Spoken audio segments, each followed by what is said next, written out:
वो one time option दे सकते हैं कि वो एनपीएस में रहना चाहते हैं या यूपीएस में। मैं आपको कुछ बताऊं, यूपीएस के जो मुख्य 5 बिंदु हैं, एक तो ये कि 50% of the average basic pay drawn over the last 12 months prior to superannuation वो उनको पेंशन के रूप में दी जाएगी। मिनिमम क्वालिफाइंग सर्विस 25 साल होनी है।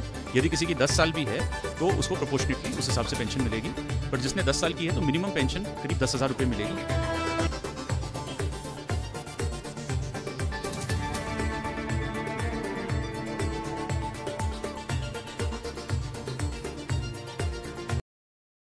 The information provided by the speaker or presenter in this channel for general informational purpose only. All information is provided in good faith. However, we make no representation or warranty of any kind, express or implied, regarding the accuracy, adequacy, validity, reliability, availability, or completeness of this information.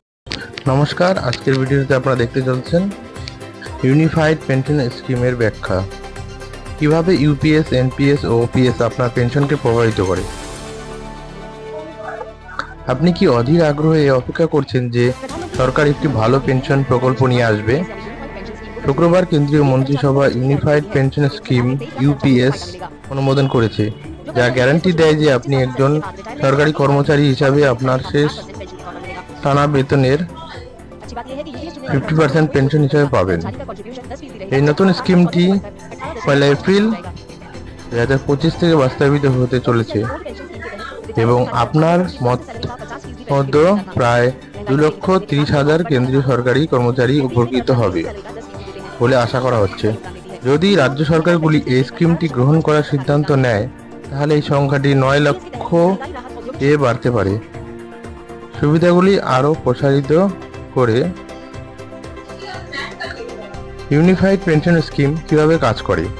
এই প্রকল্পের অধীনে সরকারি কর্মচারীরা তাদের মূল বেতনের 10% এবং মহার্ঘ ভাতা ডিএ বা ডিয়ারনেস অ্যালাউন্স অবদান রাখবে, যেখানে সরকার 18.5% অবদান রাখবে। উপরন্তু সরকারের কাছ থেকে অতিরিক্ত 8.5% দ্বারা অর্থায়নে একটি পৃথক ফুলড কর্পাস রয়েছে। ইউপিএস আপনাকে গত 12 মাস থেকে আপনার গড় মূল বেতনের 50%-এর সমতুল্য পেনশনের নিশ্চয়তা দেয়। ব্যাংকবাজার.com এর সিইও আদিল শেট্টি বলেছেন, ইউপিএস ভারতের পেনশন ব্যবস্থাকে আধুনিকরণ করতে পারে, সরকার এবং কর্মচারী উভয়ের জন্য আরও টেকসই পদ্ধতির প্রস্তাব দেয়। তবে এই কার্যকারিতা অনেকাংশে নির্ভর করবে একটি কতটা ভালোভাবে প্রয়োগ করা হয় তার উপর। কত পেনশন পাবেন? আপনি কতটা পেনশন পেতে পারেন তা বোঝার জন্য এফপিএসবি ইন্ডিয়ার সিইও কিষাণ মিশ্রা 7.8 লক্ষ টাকা মূল বেতন সহ 42 বছর বয়সী একজন সরকারি কর্মচারী আশিস, যিনি বার্ষিক 9 লক্ষ টাকা উপার্জন করেন, তার হিসাব ভাঙাতে আমাদের সাহায্য করেন। প্রতিটি স্কিমের অধীনে তিনি যে পরিমাণ পাবেন তার পরিবর্তিত হয়। পুরাতন pension scheme, old pension scheme. OPS এর অধীনে আপনার পেনশন আপনার শেষ টানা মূল বেতনের 50% হিসাবে গণনা করা হয়। আশিসের জন্য মূল বেতন বার্ষিক 7.8 লক্ষ টাকা।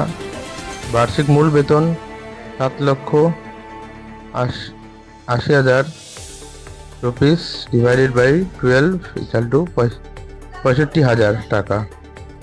পেনশন 65,000 টাকার 50% ইকুয়াল টু প্রতি মাসে 32,500 টাকা।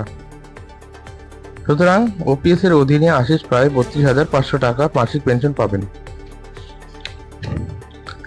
জাতীয় পেনশন সিস্টেম এনপিএস।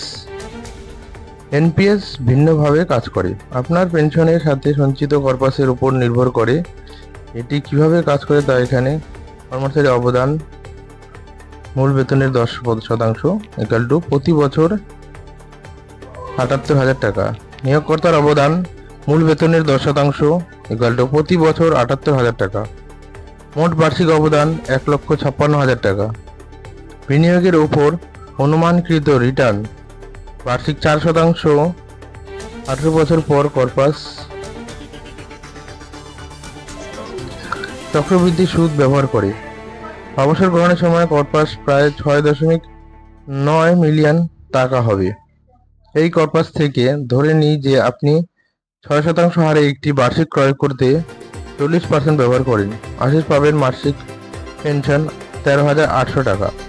সুতরাং এনপিএস এর অধীনে আশিস প্রায় 13,800 টাকা মাসিক পেনশন পাবেন। Unified pension scheme UPS.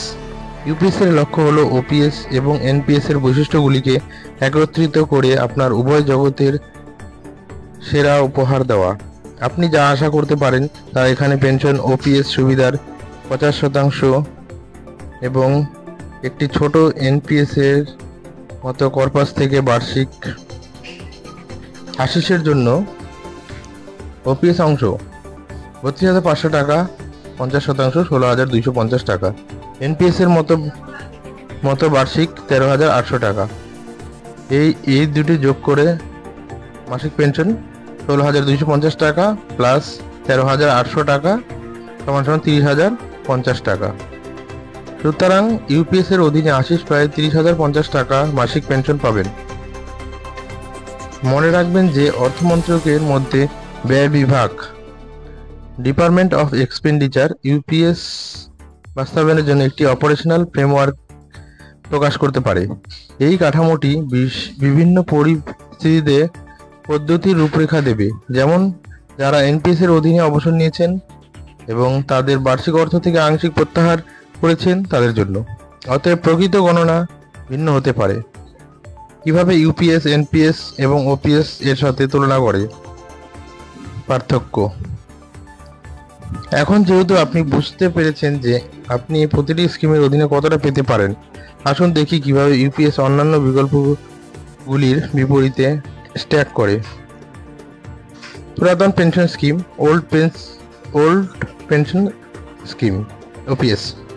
OPS শুধুমাত্র সরকারি কর্মচারীদের জন্য একটি সংজ্ঞায়িত বেনিফিট স্কিম ছিল। এটি আপনাকে আপনার শেষ টানা মূল বেতনের 50%-এর উপর নির্ভর করে একটি গ্যারান্টিযুক্ত পেনশনের প্রতিশ্রুতি দিয়েছে। কোনো কর্মচারীর অবদানের প্রয়োজন নেই। সরকার এই পেনশনকে সম্পূর্ণ অর্থায়ন করেছে এবং মহার্ঘ ভাতার মাধ্যমে মুদ্রাস্ফীতির জন্য সমন্বয় করেছে। মিশ্রা বলেন, ওপিএস হলো একটি সংজ্ঞায়িত বেনিফিট পেনশন পরিকল্পনা যা সাধারণত শেষ টানা বেতন এবং পরিষেবার বছরগুলির উপর ভিত্তি করে পেনশন গণনা করে। জাতীয় পেনশন সিস্টেম এনপিএস 2004 সালে চালু হওয়া এনপিএস সরকারি এবং বেসরকারি উভয় ক্ষেত্রে কর্মচারীদের জন্য উপলব্ধ একটি সংজ্ঞায়িত অবদান স্কিম অফার করে।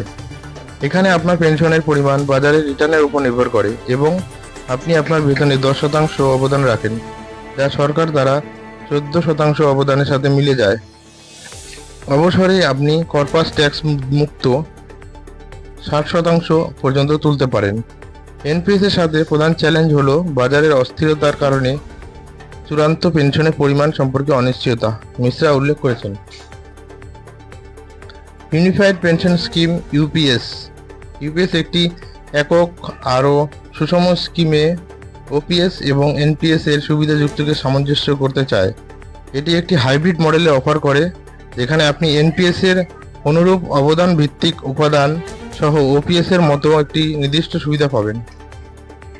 প্রাক্তন অর্থ সচিব টিভি সোমনাথন মন্তব্য করেছেন, এটা আর্থিকভাবে বিচক্ষণতাপূর্ণ যে আমাদের বাজেট করা রাজস্ব ঘাটতির মধ্যে প্রতি বছর কেন্দ্রীয় বাজেটে এটি শোষণ করতে হবে। তিনি যোগ করেছেন যে ইউপিএস সম্পূর্ণরূপে অর্থায়ন ও অবদানকারী, নিশ্চিত করে যে ভবিষ্যতে সরকারগুলির ওপর কোনো বোঝা না যায়। ওপিএস এবং এনপিএস এর চ্যালেঞ্জগুলি কি কি? বিশেষজ্ঞদের মতে পুরাতন pension scheme old pension scheme OPS. 1 নম্বর হলো আর্থিক বোঝা। সিদ্ধার্থ মৌর্য বিভাঙ্গল অনুকূল কারার প্রতিষ্ঠাতা ও ব্যবস্থাপনা পরিচালক উল্লেখ করেছেন যে ওপিএস ক্রমবর্ধমান দায়বদ্ধতার কারণে সরকারের উপর অসীম আর্থিক বোঝা চাপিয়েছে। বিশেষ করে জনসংখ্যাগত পরিবর্তনের কারণে এটি দীর্ঘমেয়াদে টেকসই নয়। জাতীয় পেনশন স্কিম এনপিএস। 1 নম্বর বাজারে অস্থিরতা। মৌর্য বাজারের অস্থিরতার কারণে চূড়ান্ত পেনশনের পরিমাণ সংক্রান্ত অনিশ্চয়তা নির্দেশ করেছেন, যা ব্যক্তিদের জন্য তাদের অবসর পরবর্তী আয়ের ভবিষ্যৎবাণী করা কঠিন করে তুলতে পারে। 2. জটিলতা।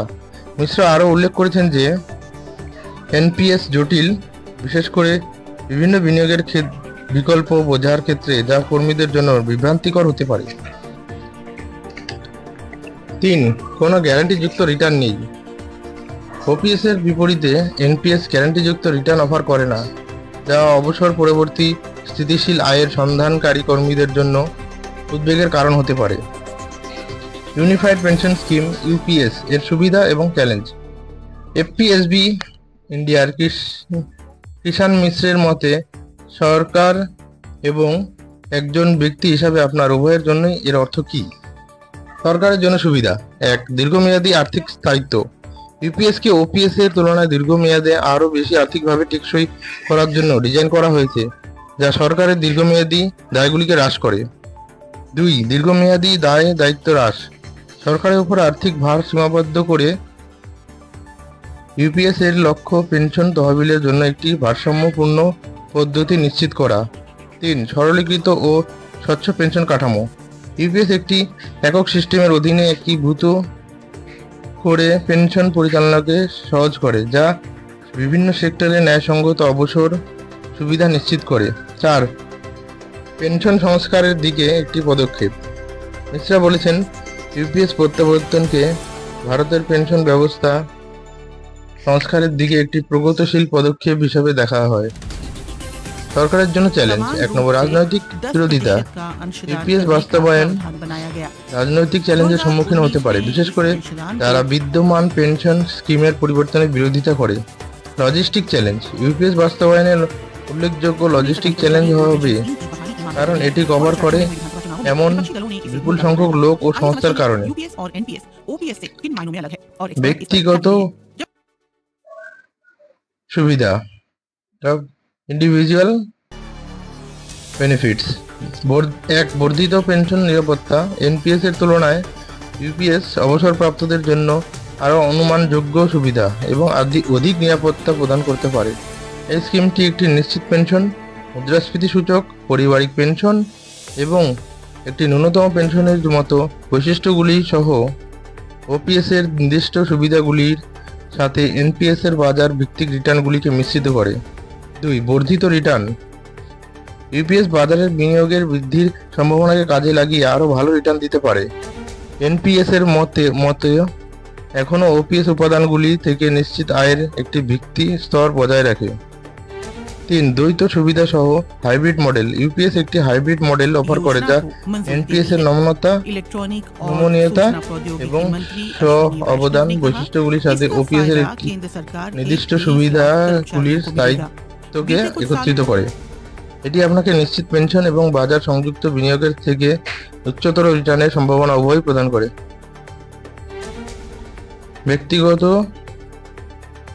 চ্যালেঞ্জ বা ইন্ডিভিজুয়াল চ্যালেঞ্জ। 1. বাজারের ঝুঁকি। ইউপিএস বাজার ভিত্তিক রিটার্ন অন্তর্ভুক্ত করে, যার মানে হলো যে আপনার পেনশন এখনও বাজারে অস্থিরতার দ্বারা প্রভাবিত হতে পারে, যেমন এনপিএস এর মতো। 2. কম গ্যারান্টিযুক্ত পেনশন। যদি ইউপিএস এনপিএস এর চেয়ে বেশি নিরাপত্তা প্রদান করে, একটি ওপিএস এর সম্পূর্ণ গ্যারান্টিযুক্ত সুবিধার সাথে মেলে না, বিশেষ করে যদি বাজারের অবস্থা প্রতিকূল হয়। 3. সীমিত নমনীয়তা। ইউপিএস এর হাইব্রিড প্রকৃতি ওপিএস এর তুলনায় নমনীয়তা সীমিত করতে পারে। এই নতুন সিস্টেমের সাথে খাপ খাইয়ে নেওয়ার জন্য সংজ্ঞায়িত সুবিধা ও অবদান ভিত্তিক পেনশন উভয়ের আরও ভালো বোঝার প্রয়োজন করতে পারে। নমস্কার, আশা করি আপনারা ইউপিএস, এনপিএস ও ওপিএস এর পার্থক্যগুলি বুঝতে পারছেন। বুঝতে পারলে লাইক করুন এবং কমেন্টসে আপনার মতামত জানান। ধন্যবাদ। Sometimes, yeah, but that's just life. So cross my heart and hope to